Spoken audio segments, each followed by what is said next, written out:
You dialed into the sound of your life, and this is the OFM Business Hour. Tonight, I converse with Ridwan Borda. He is the head of technology, media, and telecommunications law at ENS Africa. We're going to be speaking about why he says, the term service level agreements is overly used or incorrectly used in the business space.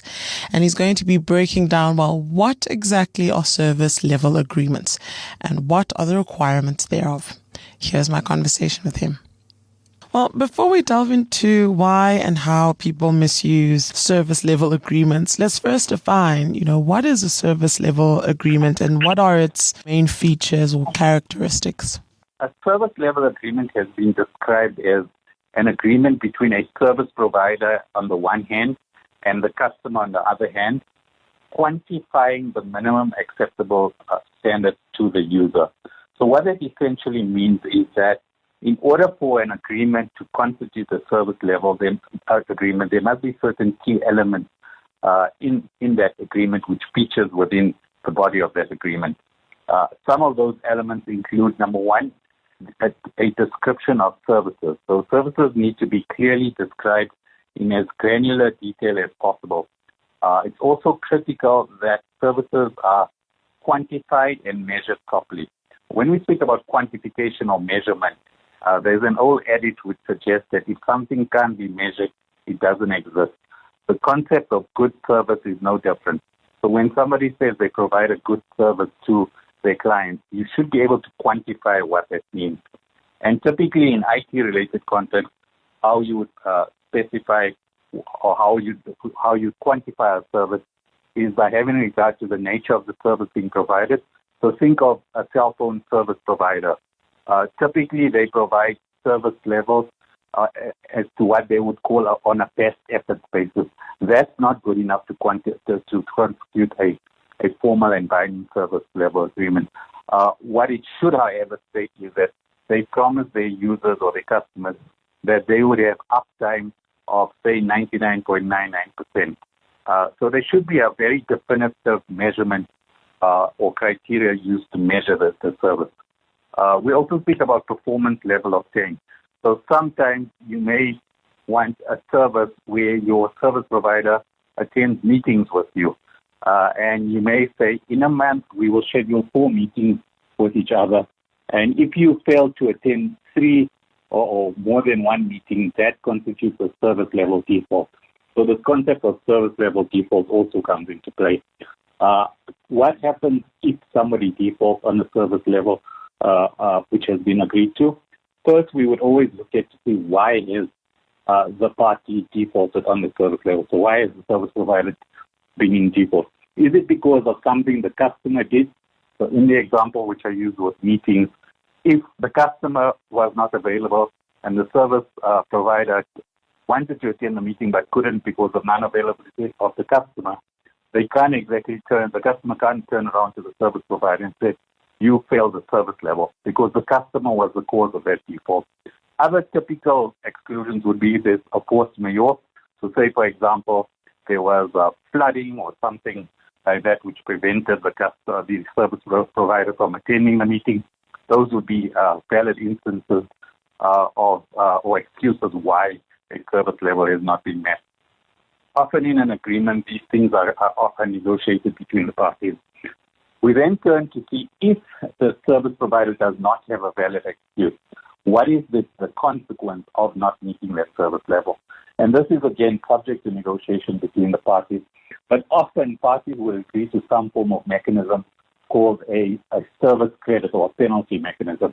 So if you contract a service provider to render specific service for you, and if you define that service clearly, and if your service provider is in default, you may say, service provider, because you are in default, this month I'm not going to pay you my full invoice or your full invoice, but I'm going to hold a portion back as a penalty because you failed to render the service for which I am paying for. Often these penalty clauses are negotiated in agreements, and they can become quite complex. So those are just some of the key elements for a service level agreement. But one of the most often overlooked elements of service level agreement is that of reporting. So if you don't have somebody measuring the service provider's performance on a month-to-month or periodic basis. If you don't have reports generated, how will you ever know whether the service provider has actually been rendering the service for which you are paying for or not? And this is where those reporting obligations become critical.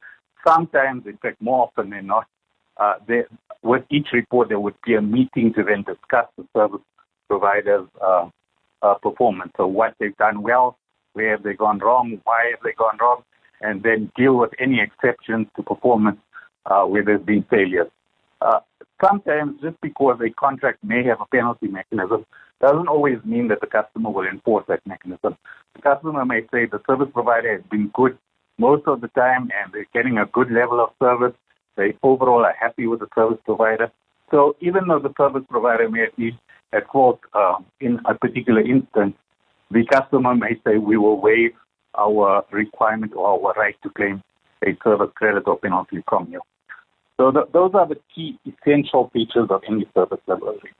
And that was part one of my conversation with Ridwan Borda. He's the head of technology, media and telecommunications law at ENS Africa. He was breaking down what a service level agreement is and what the requirements are thereof. Part two of our conversation, he's going to be breaking down, well, why do people conflate a normal contract with an SLA? It's coming up right after these on The Sound of Your Life. The Business Hour with Olebogeng on OFM, the sound of your life. Welcome back to the OFM Business Hour on The Sound of Your Life with me, Olebogeng Mood. Tonight I'm speaking to Ridwan Borda.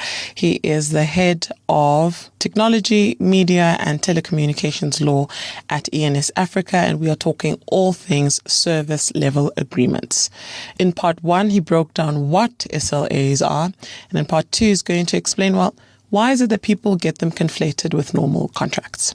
Why do people then confuse a service level agreement with, a basic contract? What are they getting wrong there? So that's a very good question.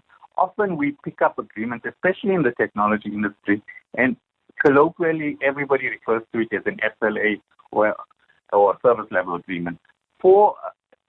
If you contract a normal service which does not contain those elements which I've described, then that contract is not a service level agreement. It's still a valid contract under law, and there still are similarities between service level agreements and your normal contracts under law, such as your typical standard clauses, your boilerplate clauses, such as maybe dispute resolution, your whole agreement clause, and other general type of clauses. But if it lacks those service-related components which I've described, then that that specific agreement cannot be described as a service-level agreement. You can call it by another name, a contract agreement, memorandum of understanding. There's different terminologies, but it would not be an SLA or service-level agreement. What are then the benefits of having a service level agreement over just a normal, unspecific, unquantified, ungranular? Unquantified. Yes, a contract. Is it to give the employer greater power? It's not necessarily a power play. Actually, it gives the parties certainty, both parties. So it doesn't only benefit the customer or the service recipient, but it also benefits the service provider. Right. Because if the service provider knows that they've got 5 duties to accomplish in a week, and they'll also be able to plan to say, okay, for me to fulfill these 5 duties to the level which my customer expects, I need 2 staff members. So rather than taking a guess to say, let me actually put 3 staff members there, so I make sure that, the offices are clean every day, you may see, once you have regard to your customer's requirements, say, actually, I can do this more cost effectively for my customers and only have 2 staff members there. And that may be an opportunity for you as the service provider to say, I won't charge for 3 resources, but I may charge or base my pricing for, say, 2.5 resources. So it actually benefits the service provider as well to have a well-defined, well-crafted service level agreement.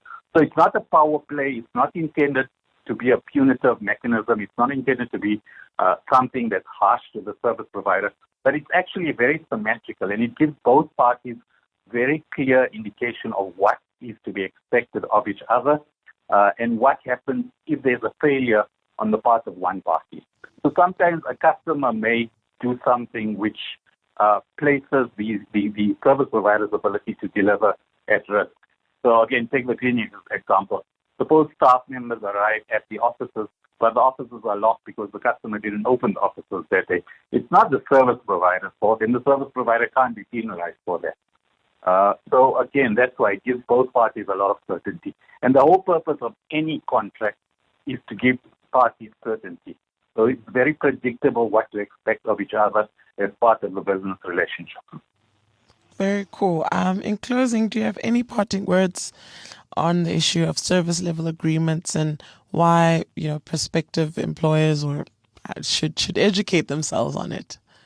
Absolutely. So I think the starting point is that there must be an appreciation by companies. Number one, whenever you are engaging with a supplier, and as a supplier, likewise, if you are engaging with a customer, make sure that you define your expectations with each other in writing. And that's where a contract becomes key. But where a service level agreement takes it a notch up further is to say we're not just going to define at a high level what service I'm rendering and what money needs to be exchanged, but we're going to go into granular level of detail so we can specify exactly what needs to be done by the service provider, how are we going to measure the service provider's ability to perform, what recourse would there be in the event of a default by the service provider. And that gives both parties a lot of certainty. It must be said, those service level agreements are not a mechanism which will protect you from every single risk.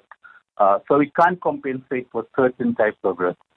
If you chose a very poor vendor or service provider, a good service level agreement won't compensate for that. Yes, you'll find out very quickly that your service provider is in breach, but you don't contract with somebody because you want them to breach. You contract with somebody because you want them to render a good service and a service which is acceptable to you, your staff, and your clients.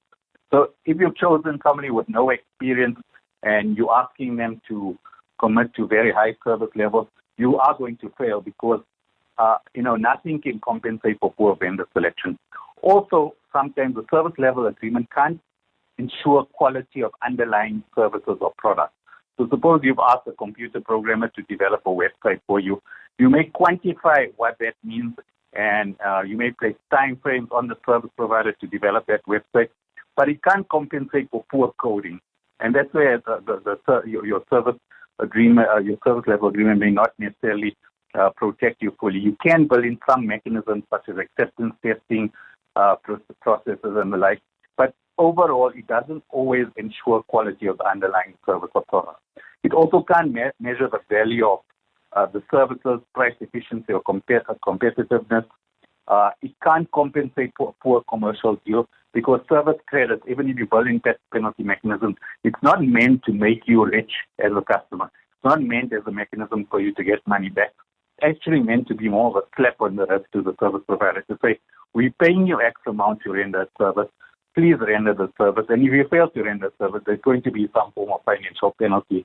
And that was my conversation with Ridwan Borda. He is the head of technology, media and telecommunications law at ENS Africa.